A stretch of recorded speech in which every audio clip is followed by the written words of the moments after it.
Hello friends, कैसे हैं आप सब। उम्मीद करती हूँ और प्रे करती हूँ कि बहुत अच्छे से होंगे और बहुत खुश होंगे। तो आज हम स्टार्ट करने जा रहे हैं मधुप सीरीज़ का नया चैप्टर। इसमें पहला चैप्टर है नया उजियारा, जो कविता है। तो चलिए देखते हैं। इसमें हमारी कविता है एक नया उजियारा लाएं, आओ मिलकर दीप जलाएं। प्रस्तुत कविता में कवि के द्वारा एकता, प्रेम, उत्साह, प्रसन्नता जैसे जीवन मूल्यों से अवगत करवाया जा रहा है। इस कविता में कवि मिलकर रहने, कार्य करने और परिश्रम तथा प्रेम भावना का विकास करने के लिए प्रेरित कर रहे हैं। इससे धरती पर खुशहाली आएगी, कड़ कड़ चमक उठेगा और हर व्यक्ति सुखी हो जाएगा। इसमें कविता का ये रहा भाव।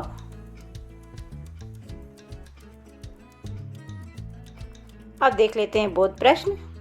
धरती कैसी है? धरती धानी है। किसकी आशीष लेने की बात हो रही है? धरती माता की आशीष लेने की बात हो रही है। अब देखते हैं, बताइए किसे माता कहा गया है? धरती को माता कहा गया है। चरणामृत क्या है? चरणामृत यानी नदियों का शीतल स्वच्छ जल, जिसे अमृत कहा गया है। अगला है, धरती का चरणामृत किसे मिलेगा? धरती का चरणामृत उसे मिलेगा जो विनम्र है। कविता का भाव बताइए। कविता का भाव ये है कि हमें सबके साथ मिलजुल कर प्रेम के साथ रहना चाहिए और परिश्रम तथा विनम्रता से खुशहाली लानी चाहिए। अब आगे मूल परक प्रश्न है, सोचिए और बताइए धरती को माता कहना कहाँ तक उचित है। और दूसरा है, क्या नत होकर सब कुछ पाया जा सकता है? तो ये यहाँ से देख सकते हैं। हम आगे बढ़ते हैं, देखते हैं एक्सरसाइजेज। इसमें पहला है, कैसा उजियारा लाने के लिए कहा जा रहा है? नया उजियारा। कौन अपना कड़कड़ महकाएगी? धरती। प्राणी क्या उगलेगा? सोना। क्या मिलकर जलाने के लिए कहा जा रहा है? दीप। आ जाते हैं, देखते हैं। कुछ शब्दों में उत्तर लिखिए। इसमें पहला है, कवि कैसा दीप जलाने के लिए कह रहा है? कवि प्रेम सुधा के दीप जलाने के लिए कह रहा है। दूसरा है, अमृत किसे मिलता है? अमृत उसे मिलता है जो विनम्र है। अगला है, किसे छूकर दमकाने के लिए कहा जा रहा है? धरती के कड़कड़ को छूकर दमकाने के लिए कहा जा रहा है। अब हम देखेंगे, कुछ वाक्यों में उत्तर दीजिए।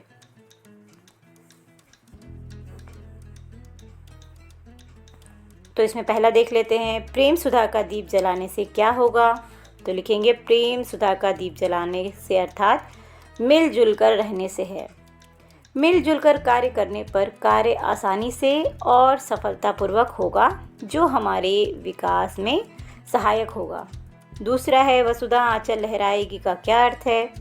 वसुधा आंचल लहराएगी का अर्थ है धरती पर खुशहाली होना, यानी धरती धन धान्य, प्रेम और सौहार्द से परिपूर्ण होगी। प्राणी धरती को धानी कैसे करेगा? प्राणी परिश्रम से फसलें उगाकर धरती को धानी यानी समृद्ध बना देगा। अगला है, धानी धरती को माता और जीवनदाता क्यों कहा गया है? तो इसमें लिख सकते हैं, धानी धरती अर्थात लहलहाती फसलों वाली धरती।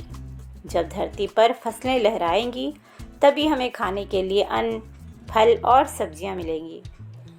भोजन से हमें पोषण और जीवन मिलता है और हमारे लिए भोजन का प्रबंध हमारी माता करती है, इसलिए धरती को माता और जीवनदाता कहा गया है।